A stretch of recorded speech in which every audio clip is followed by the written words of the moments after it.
जी हाँ, बिल्कुल ऐसे ही है। खुदावंद यहोवा खुदा के नजदीक मर्द और औरत में कोई फर्क नहीं, कोई जेंडर डिफरेंसेस नहीं है। खुदावंद हम सब से एक जैसी मोहब्बत करते हैं। लेकिन दुनियावी लिहाज से खुदा ने मर्दों को औरतों से डोमिनेंट बनाया है और हम इस बात से इनकार नहीं कर सकते। चलिए, कलाम मुकद्दस में शोहरों और बीवियों के बारे में कुछ अहकामात दिए गए हैं, उन्हें पढ़ते हैं।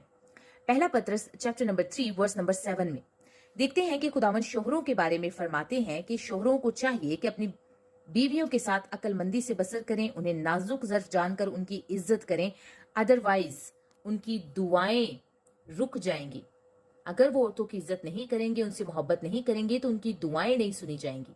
इसी तरह औरतों को भी कुछ अहकाम दिए गए हैं। कलाम मुकद्दस फरमाता है कि बीवियां अपने शोहरों के ताबिया रहें, उनका चाल चलन पाकीज़ा हो।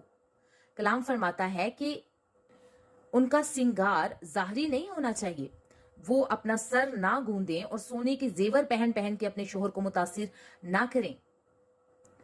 यहाँ साफ सुथरे रहने से मना नहीं किया गया, बल्कि फरमाया गया है कि तुम्हारा सिंगार ज़ाहरी ना हो, दिखावा ना हो, बल्कि तुम्हारे किरदार में हिल मिजाजी हो और मिजाज की गुर्बत की गैर फानी आराइश से आरास्ता रहो।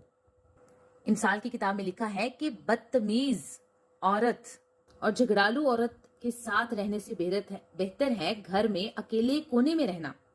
कलाम मुकद्दस फरमाता है कि पहले जमाने की जो मुकद्दस औरतें होती थी वो भी अपने आप को अपनी पोशीदा इंसानियत हिल मिजाजी के साथ आरास्ता करती थी, अपने आप को संवारती थी और अपने शोहरों के ताबिया भी रहती थी, उनके हुक्म में रहती थी। एग्जाम्पल दी गई है जैसे कि सारा अब्राहम के हुक्म में रहती थी और उसे खुदावंद कहती थी। मर्द को मजाजी खुदा कहा गया है। कलाम फरमाता है कि अगर आप भी as a wife, as a मसीही औरत नेकी करना चाहते हैं और किसी के डरावे में नहीं आती, तभी आप खुदा की बेटियां हुई। आमीन, प्रेज गॉड।